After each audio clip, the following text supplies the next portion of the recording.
أعوذ بالله السميع العليم من الشيطان الرجيم بسم الله الرحمن الرحيم السلام عليكم ورحمة الله وبركاته الحمد لله والصلاة والسلام على رسول الله صلى الله عليه وسلم قال الله تعالى في كتابه العزيز أعوذ بالله من الشيطان الرجيم بسم الرحمن الرحيم يا أيها الذين آمنوا اتقوا الله حق تقاته ولا تموتن إلا وأنتم مسلمون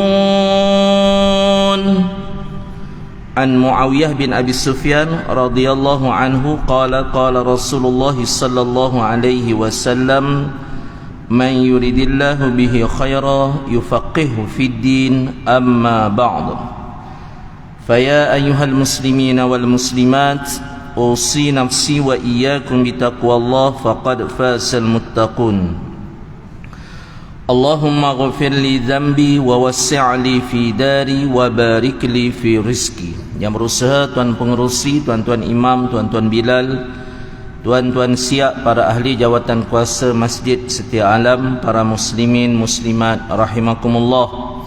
Alhamdulillah, kita masih lagi dikurniakan Allah Subhanahu wa taala peluang untuk saling berkongsi kefahaman beberapa ayat Al-Quran pada malam ini, dan kita masih lagi berkongsi berkenaan surah Abasa, berkenaan dengan surah Abasa, surah yang ke-80 dan mengandungi 42 ayat dan termasuk dalam kategori surah Makkiyah.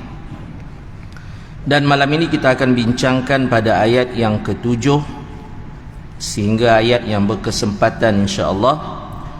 Sebelum itu saya akan bacakan dahulu ayat yang ke-7 hingga ayat yang ke-10, 4 ayat yang permulaan, buat permulaan 4 ayat, dan muslimin muslimat mengikuti bacaan selepas saya membacanya insya-Allah. Bismillahirrahmanirrahim.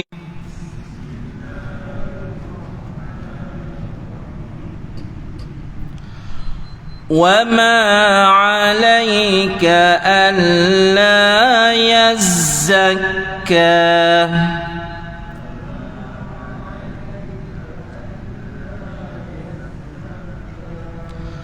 وَأَمَّا مَنْ جَاءَكَ يَسْعَى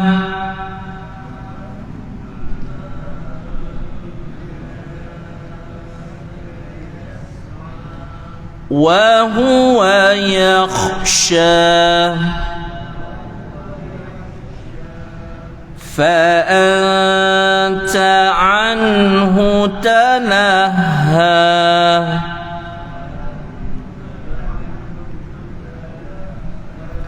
Empat ayat dahulu daripada ayat ke-7 hingga ayat ke-10, iaitu firman Allah Subhanahu wa taala dalam surah Abasa yang bertajuk bermuka masam.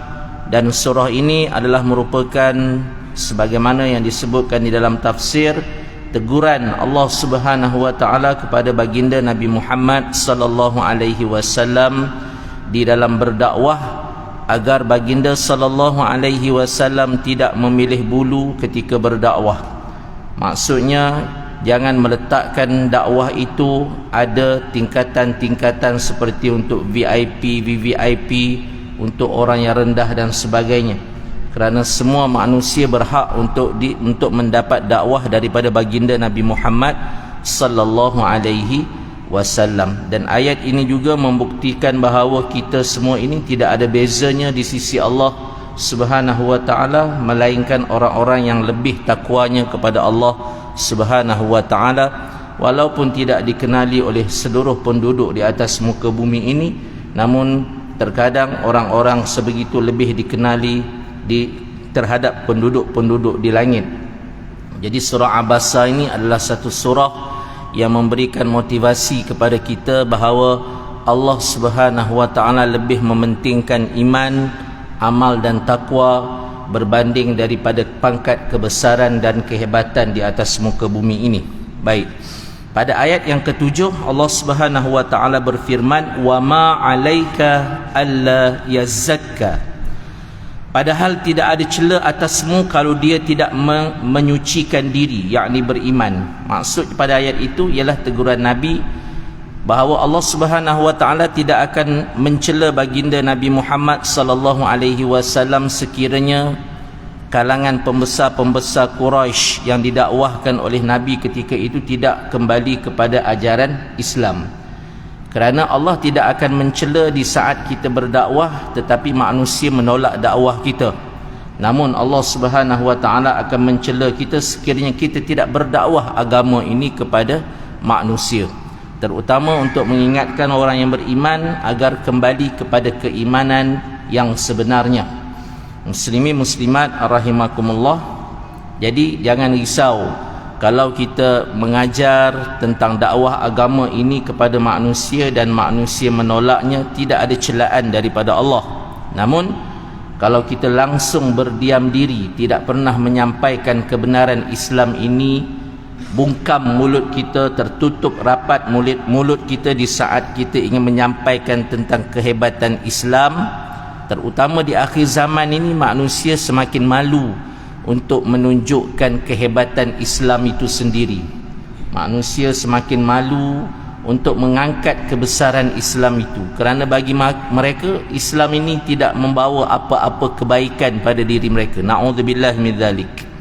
Kita sebagai manusia yang beriman, janganlah sekali-kali bersifat dan bersikap demikian. Jadi Allah kata pada ayat yang ketujuh itu, tidak ada celaan kepadamu wahai Muhammad sekiranya orang-orang pembesar Quraisy itu tidak mahu menerima dakwah kamu. Wa amma man ja'aka yas'a, dan adapun orang yang datang kepadamu dengan bersegera untuk mendapatkan pengajaran. Maksudnya Allah Subhanahu wa taala tujukan terutamanya kepada Abdullah bin Ummi Maktum, salah seorang sahabat Nabi yang terawal memeluk Islam, dan beliau buta. Maka Allah berikan peringatan kepada baginda Nabi Muhammad sallallahu alaihi wasallam, bahkan kepada kita, di dalam berdakwah jangan memilih bulu, jangan memilih golongan-golongan tertentu sahaja yang ingin kita dakwahkan. Terkadang ada pendakwah yang hanya memilih golongan-golongan kaya sahaja untuk didakwahkan. Terkadang ada pendakwah yang hanya memilih golongan-golongan yang terkenal dalam masyarakat sahaja untuk didakwahkan. Kononnya sekiranya golongan-golongan yang terkenal itu masuk ke dalam Islam, maka Islam akan menjadi lebih baik. Namun Allah Subhanahu wa taala menegur sikap dan sifat yang sedemikian.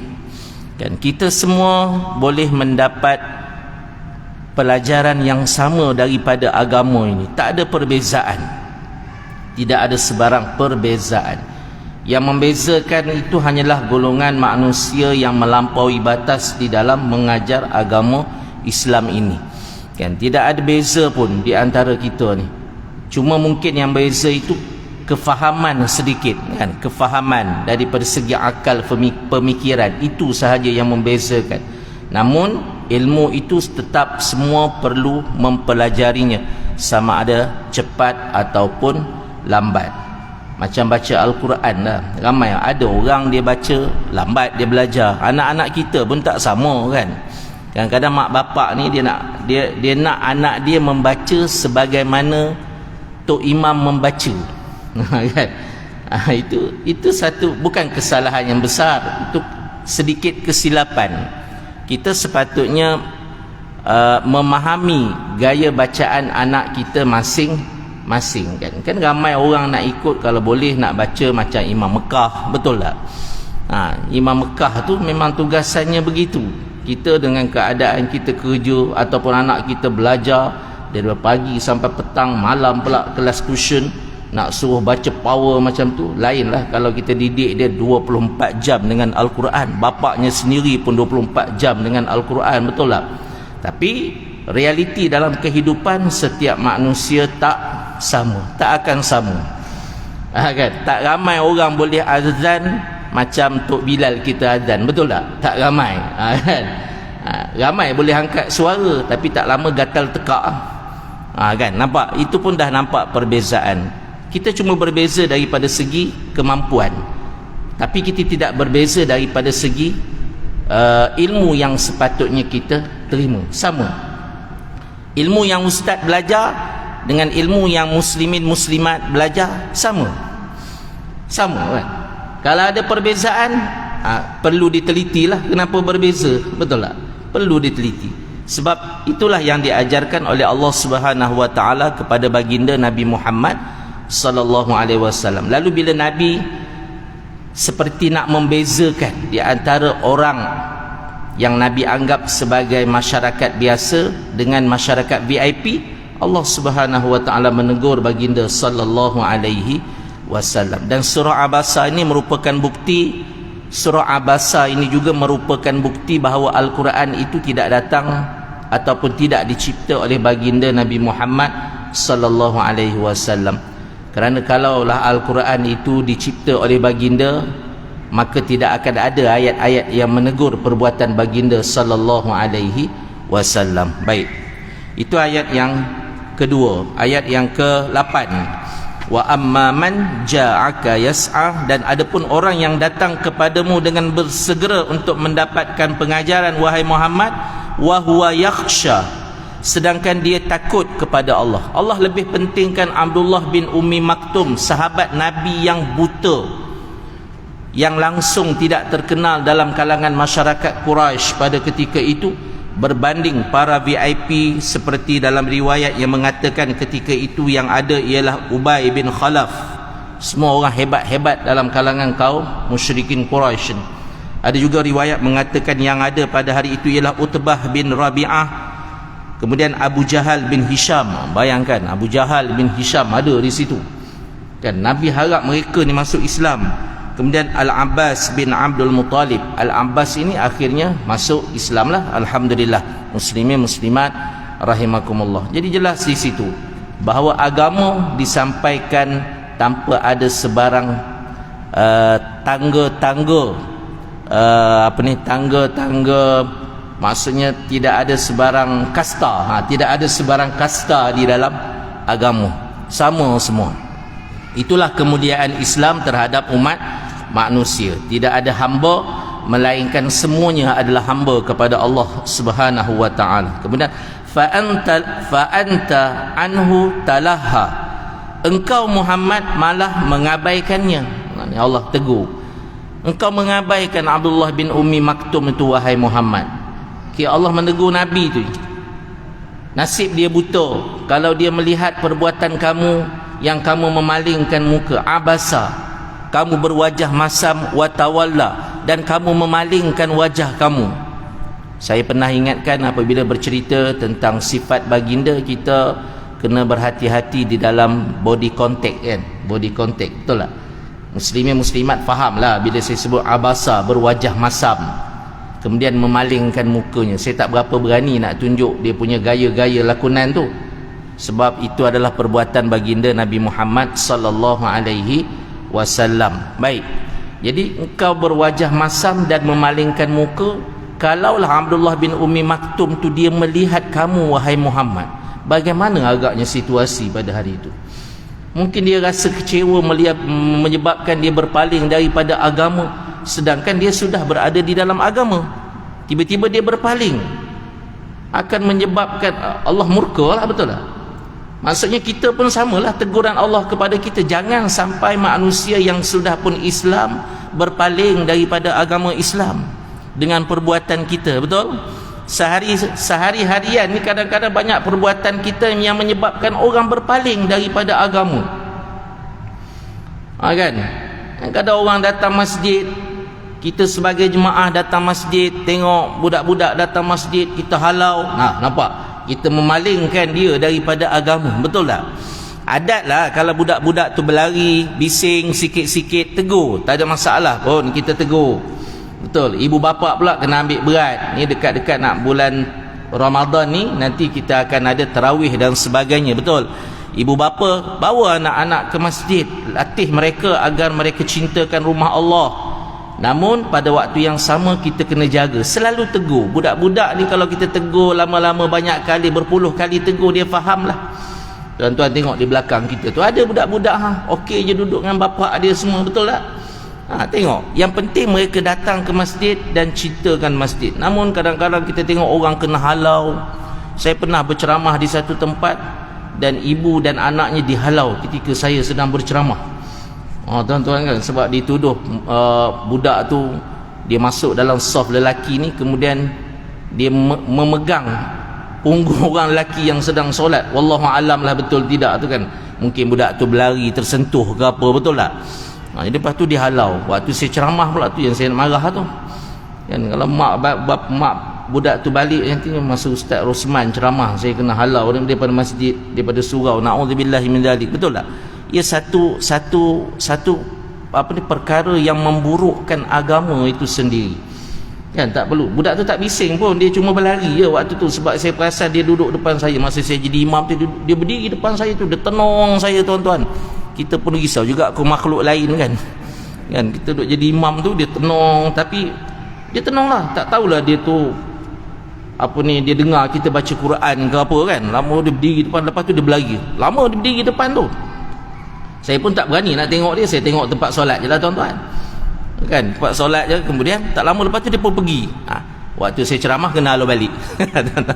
Na'udzubillahi min dzalik. Kita menyebabkan orang lari daripada agama dengan perbuatan kita. Ia satu perbuatan yang sangat dilaknat oleh Allah Subhanahu wa taala. Kita kena raikan kan, kita kena raikan.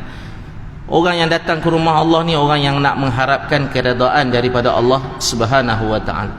Sebab kita tidak disuruh untuk menebuk, untuk mengorek rahsia hati manusia, betul tak?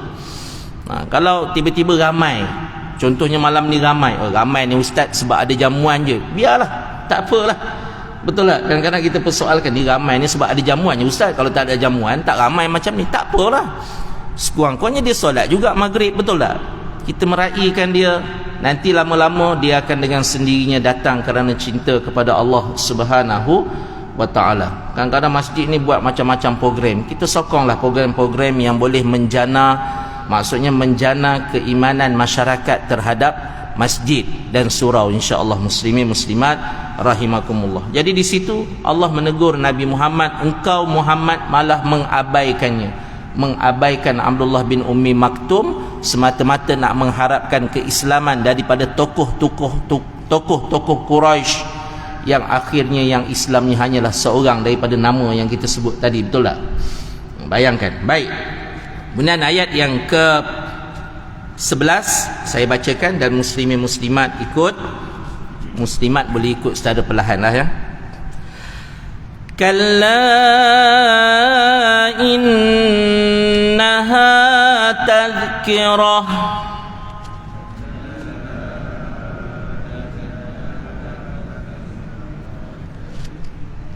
faman syaa'a dzakarah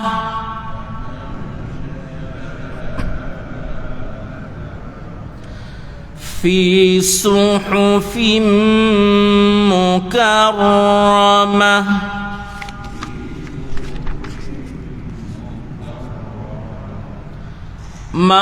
marfu'atin mutahharah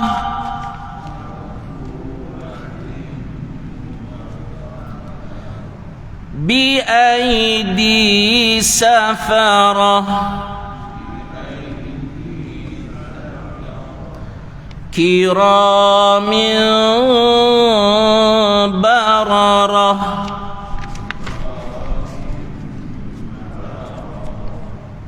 Allah Subhanahu wa taala memberikan penegasan pada ayat yang ke-11. Kata Allah, kalla innaha tadhkirah. Allah Subhanahu wa taala kata, sekali-kali jangan begitu, Sungguh ajaran-ajaran Allah itu ialah suatu peringatan. Kala ini boleh juga disebutkan dengan maksud haqqan, maknanya pasti. Dan Allah bersumpah dengan perkataan kalla. Allah kata, sekali-kali jangan begitu wahai Muhammad. Kan? Jangan begitu. Sekali-kali jangan begitu wahai umat Islam. Jangan kau menyebabkan manusia berpaling daripada agama. Jangan kau menyusahkan agama ini sehingga orang nak beramal dengan agama ni menjadi susah. Kan? Jangan kau nak meletakkan masyarakat ni mereka awam sampai mati. Betul tak? Ni orang awam ni, orang awam. Kan? Awam sampai mati. Daripada mula lahir sampai mati awam manjang. Kan? Yang ni ada khas.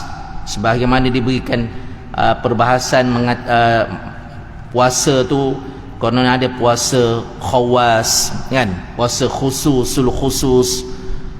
Puasa orang-orang yang hebat ni batal sekiranya melihat maksiat. Sedangkan tak ada pun dalam rukun puasa tu batal bila melihat maksiat. Betul tak? Cuma ia akan mengurangkan pahala puasa. Itu sahaja. Tiba-tiba tambah rukun baru. Kau melihat maksiat oleh kerana kau orang yang khas. Siapa yang bagi ciri-ciri khas tu? Kan? Kalau Allah bagi, mana buktinya? Mana sijilnya Allah bagi tu? Kan? Mana bukti Allah bagi tu? Allah tak ada bukti Allah bagi. Ini kami dapat melalui mimpi. Parah. Kita tak naklah macam tu agama ni. Ia datang daripada mimpi. Betul lah. Agama ni datang dengan wahyu. Dan wahyu itulah ada daripada kategori mimpi, kerana ia adalah ar-ru'yatus salihah. Mimpi Nabi itu adalah mimpi kenabian, itu adalah mimpi yang benar, yang tepat. Berbeza dengan mimpi kita. Mimpi kita berubah manjang. Mimpi kita macam-macam. Dan kita pula banyak mimpi sebab kuat tidur. Berbeza dengan Nabi. Nabi tidur, akalnya tidak tidur. Betul tak? Nabi tidur, namun akalnya tidak tidur. Kita tidur habis. Itu perbezaan kita dengan baginda Nabi Muhammad sallallahu alaihi wasallam. Sebab itu kita menolak idea-idea pengajaran-pengajaran yang meletakkan kononnya ibadah ini ada untuk orang khas, ada untuk orang awam. Tak ada, sama je. Yang Nabi ajar tu semua boleh buat. Kalau solat duha, begitulah solat duhanya. Ustaz ke, ulama ke, tok wali ke, samalah solat duhanya. Tak ada berbeza. Tak adalah solat duha bagi tok wali 80 rakaat. Ustaz punya solat duha 40 rakaat. Orang awam punya solat duha 12 ataupun 8 rakaat. Tak ada begitu. Sama je yang telah ditetapkan oleh Allah Subhanahu wa ta'ala. Kenapa saya sebut tentang sunat? Kerana yang wajib semua sama. Betul tak? Yang wajib semua sama kena buat. Tak adalah pula ulama solat wajibnya 10 waktu. Tak ada. 5 waktu sama pun. Bahkan dalam bab perbincangan wajib ini, kita hampir tidak bertemu dengan riak dalam amalan-amalan yang wajib. Kerana namanya pun wajib. Betul tak? Susah nak riak wajib ni. Yang riak sunat lah. Malam tadi aku bangun qiyam, aku solat kat dalam 40 rakaat juga. Kau solat tak qiyam malam tadi? Aku tidur. Kau ni, nampak? Dia mula nak riak lah tu. Pasal lebih daripada orang. Betul tak? Dalam amalan wajib tak ada nak riak je, sebab sama. Aku tadi solat maghrib, bangga sungguh. Orang lain pun solat maghrib. Siapa yang tak solat maghrib dibagi ancaman dengan dosa-dosa besar oleh Allah Subhanahu wa ta'ala. Jelas di situ, muslimin muslimat rahimakumullah. Maka surah ini ia menjadi pembatas kepada kita bahawa agama ini bukan milik peribadi sesiapa. Ia milik Allah.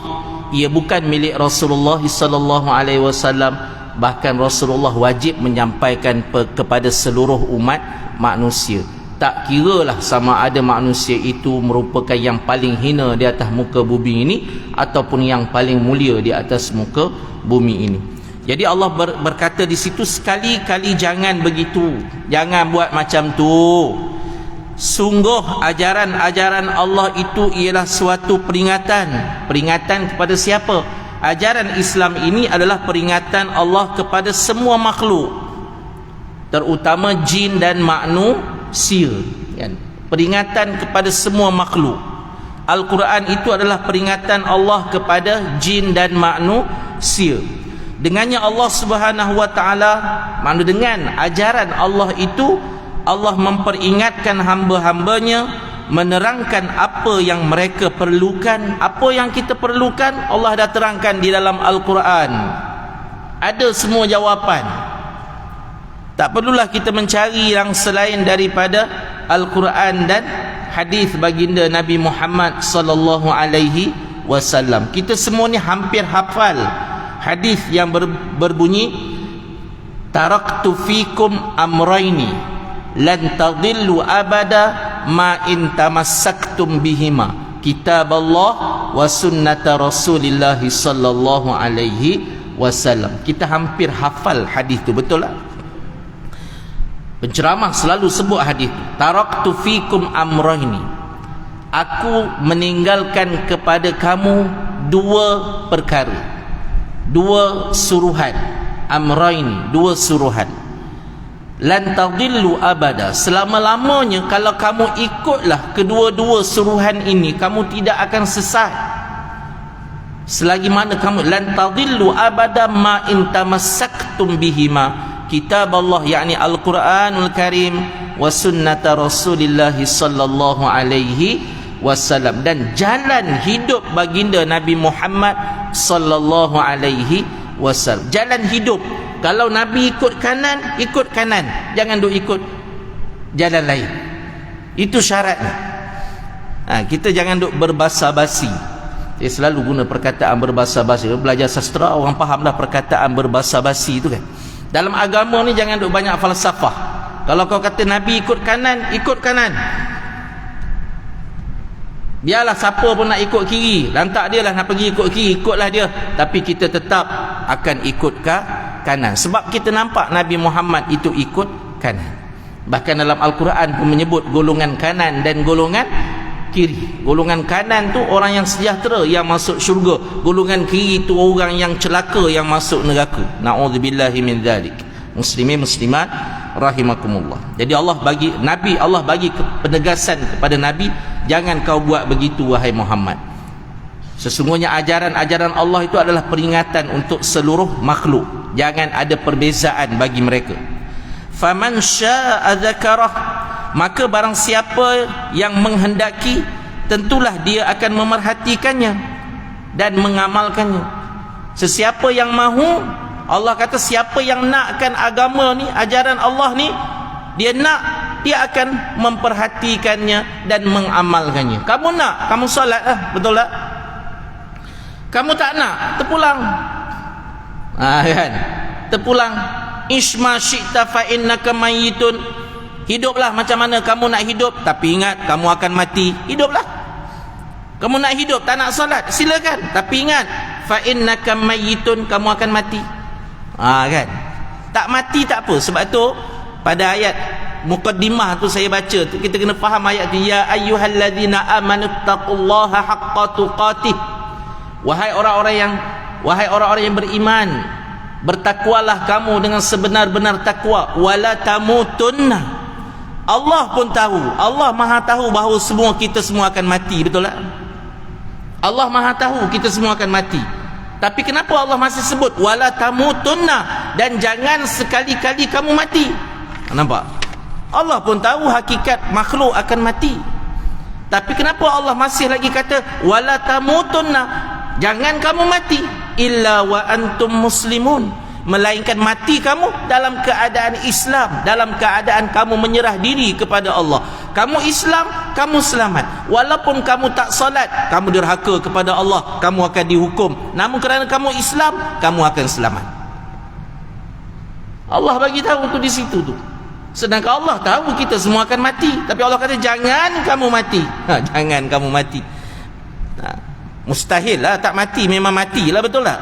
Tapi kalau kamu mati, Allah kata pastikan kamu mati di dalam Islam, di dalam keadaan menyerahkan diri kamu kepada Allah. Betapa ramai manusia-manusia yang kafir mati pada setiap hari, dan mereka berada di dalam kerugian selama-lamanya. Ya. Fir'aun yang hebat pun dah mati. Punya hebat Fir'aun tu, mati dia. Qarun yang hebat, yang rasa dia yang rasa langit seluruh alam ni milik dia punya, mati dia. Muslimin muslimat rahimakumullah. Ni kan pula kita ni kan pula kita yang tak ada kuasa. Kalau ada kuasa pun manusia di atas muka bumi ni tak sehebat Firaun pun, betul tak? Manusia yang ada sekarang ni, muslimin muslimat, ingat rasa sehebat Firaun ke? Tak ada manusia sekarang ni yang sehebat Firaun. Namun mereka masih lagi lupa bahawa Firaun yang paling hebat pun sudah pun mati. Muslimin muslimat rahimakumullah. Baik, jadi barang siapa yang mengkehendaki, tentulah dia akan memerhatikan agama ini dan dia akan beramal dengan agama. Fi suhufim mukarramah, di dalam kitab-kitab yang dimuliakan di sisi Allah. Maksudnya surah atau nasihat ini ada di dalam kitab-kitab yang dimuliakan. Kitab-kitab terdahulu adalah kitab-kitab yang memiliki kalam Allah, dan nasihat-nasihat dan peringatan Allah kepada manusia. Akhirnya Allah Subhanahu wa taala kombinasikan, kumpulkan di dalam Al-Quranul Karim yang ada di depan kita ni. Ada versi kecil, ada versi besar, ada versi poket, ada versi satu juzuk, ada versi satu surah, betul tak? Yang ni pun tak boleh nak baca. Bayangkan ramai orang tak boleh baca, sibuk sangat dengan dunia, tapi pandai pula bila mati minta orang baca. Tuan-tuan kan, ada yang siap bagi wasiat lagi, nanti mati tolong khatamkan Al-Quran untuk aku. Masih hidup khatam tak? Tak khatam dia. Na'udzubillahi min dzalik. Tapi sekurang-kurang masih ingat dengan Quran lagi lah, betul tak?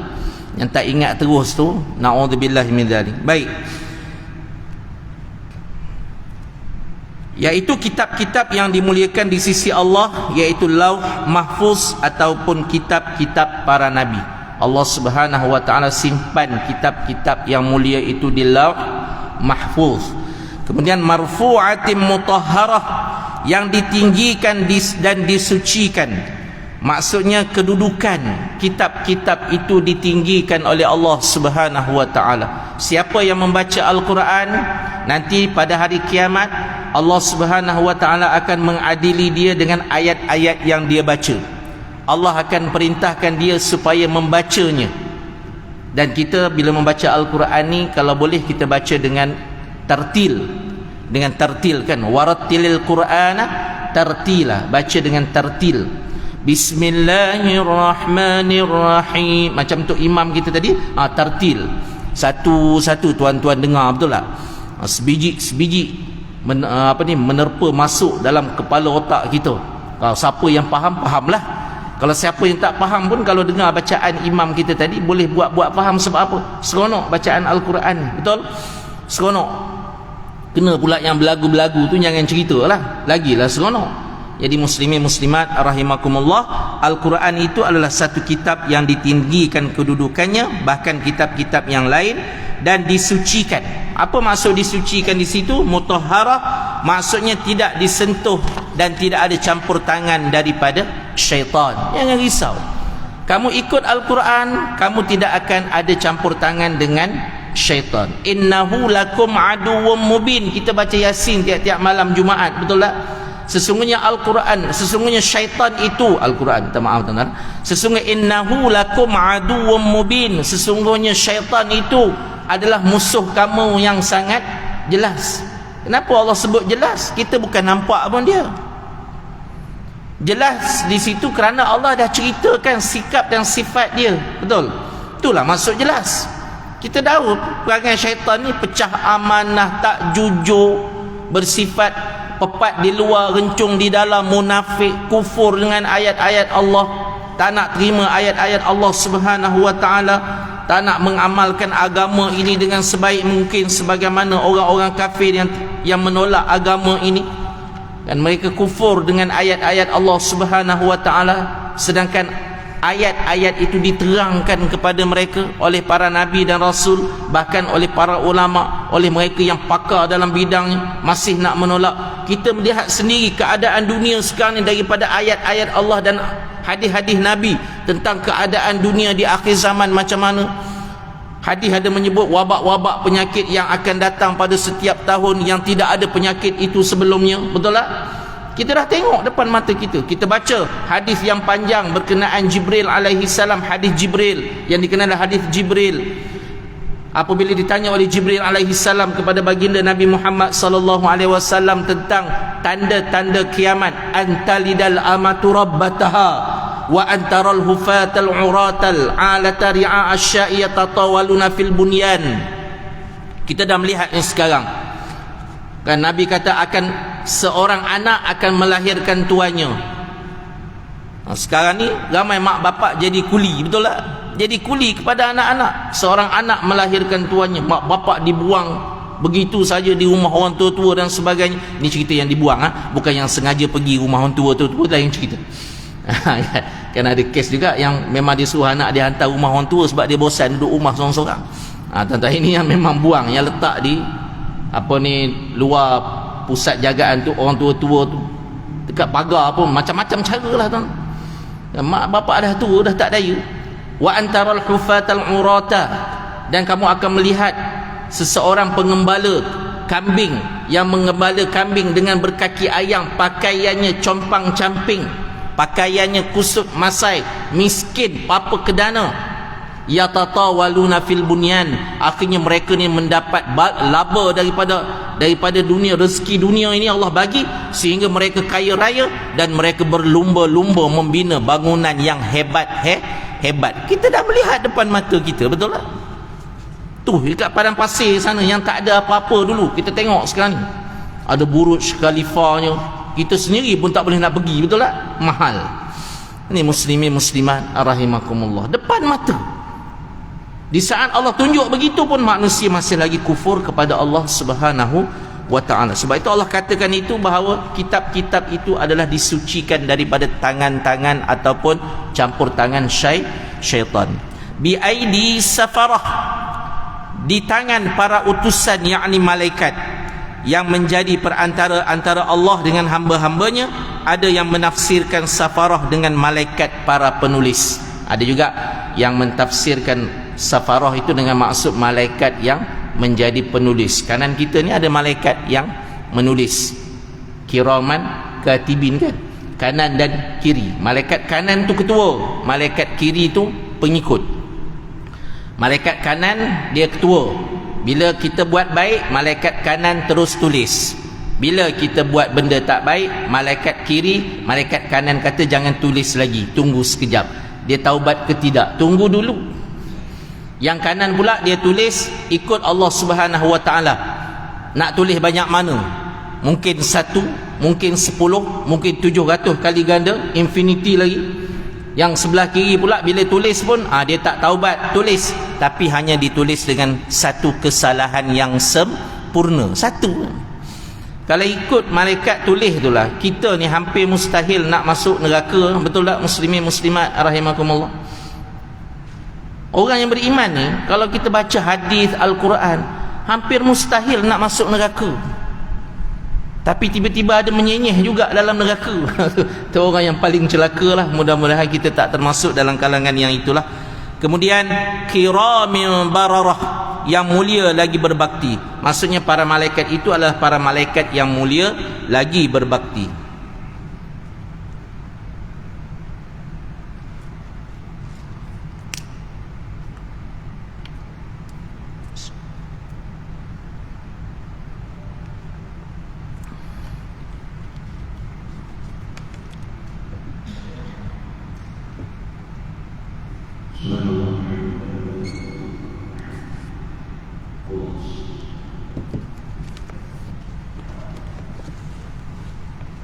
Allahu Akbar, Allahu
صل على محمد وعلى ال محمد اللهم رب هذه الدعوة التامة والصلاة القائمة آت محمدا الوسيلة والفضيلة وبعث مقام محمودا الذي وعده.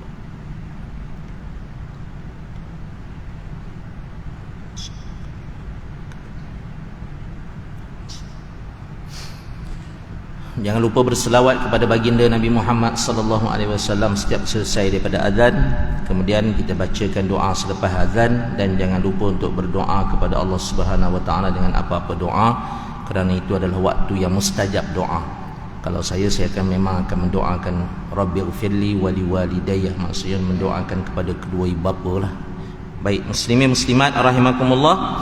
Jadi malaikat itu adalah merupakan perantara di antara Allah dengan kita sebagai hamba Allah, dan ada yang mentafsirkan safarah itu dengan maksud malaikat yang menulis, kerana malaikat yang menulis itu adalah perantara di antara kita dengan Allah Subhanahu wa taala. Namun walaupun perantara, dia tak macam dunia ni. Kalau perantara tu kita jumpa boleh minta tolong, betul tak? Boleh kautim. Yang ni tak boleh kautim, sebab yang ni memang hanya melihat, hanya menuruti arahan Allah Subhanahu wa taala. La ya'sunallah ma amarahum wa yaf'aluna ma yu'marun. Itu sifat dan sikap malaikat. Mereka tidak akan asi, engkar dengan apa yang telah Allah ma amarahum perintahkan kepada mereka, wa yaf'aluna ma yu'marun, dan mereka hanya melakukan apa yang telah disuruh oleh Allah Subhanahu wa taala. Baik, kemudian malaikat yang berbakti itu yakni taat kepada Allah Subhanahu wa taala, bararah, kiramin bararah. Bararah juga boleh diartikan dengan maksud baiknya hati dan amal mereka. Baiknya hati dan amal mereka. Semua ini merupakan bentuk penjagaan Allah terhadap kitabnya, iaitu Allah menjaga kitabnya iaitu dengan mengutus para malaikat yang mulia dan kuat kepada para rasul, dan tidak memberikan kesempatan bagi syaitan untuk menyentuh atau mencurinya. Syaitan tak boleh nak ganggu. Kitab ini jelas mengharuskan untuk diimani dan diterima, akan tetapi manusia tidak menghendaki selain tetap bersikap dan bersifat kufur. Itulah yang akan disebutkan pada ayat yang seterusnya, iaitu ayat yang ke-17, yang insya-Allah kita akan kongsikan pada bulan hadapan, iaitu ayat 17 hingga 23, peringatan Allah kepada manusia yang tidak tahu akan hakikat dirinya dan bagaimana dia sampai ingkar kepada Tuhannya, padahal nikmat-nikmat terus turun melimpah ruah kepadanya. Itu yang akan dikongsikan pada ayat yang ke-17 hingga ayat yang ke-23 pada bulan hadapan. Jadi muslimin muslimat rahimakumullah, kesimpulan yang kita dapat daripada ayat yang pertama hinggalah ayat yang ke-16 ialah agama ini ilmu agama ini sesuai untuk seluruh manusia. Bahkan baginda Nabi Muhammad sallallahu alaihi wasallam ketika membacakan ayat Al-Quran, baginda membacakan kepada orang-orang kafir. Betul tak? Kan baginda membacakan ayat-ayat Al-Quran itu kepada orang kafir.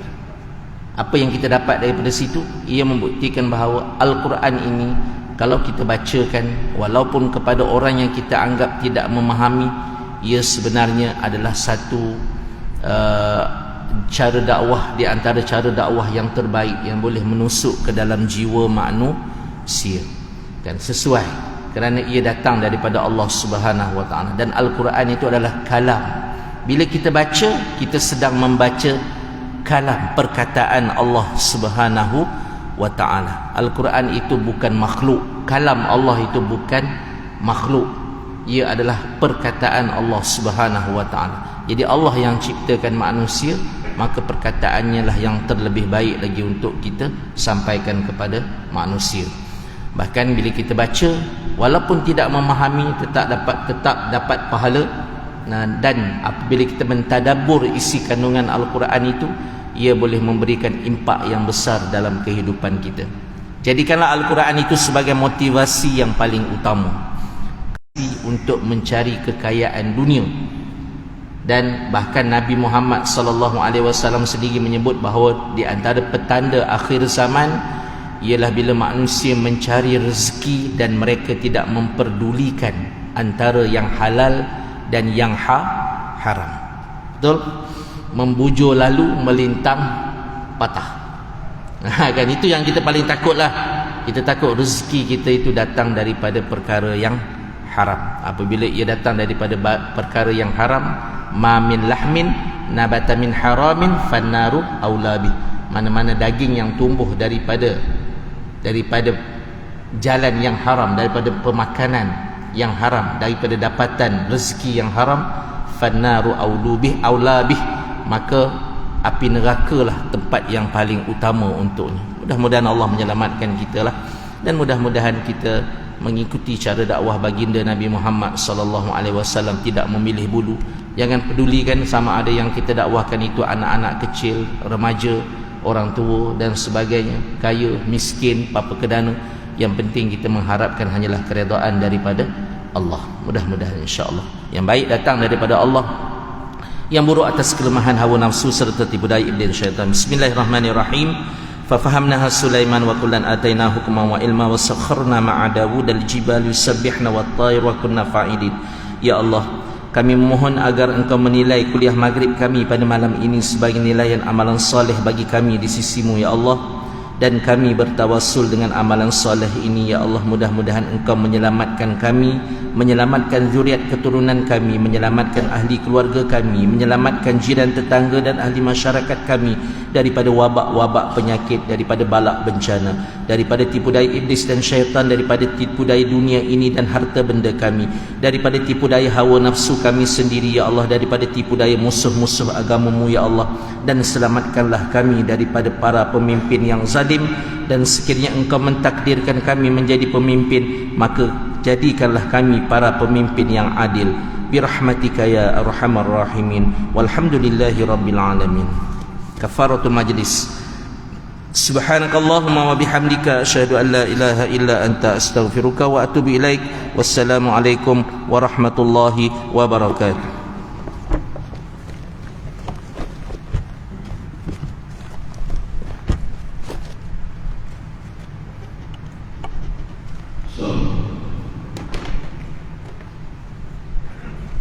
Allahu Akbar.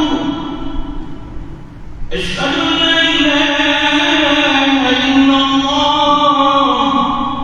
Asyhadu anna Muhammadan Rasulullah. Hayya 'alas-salat, hayya 'alal-falah. Qad qamatis-salat, qad qamatis-salat. Allahu Akbar. La ilaha illallah.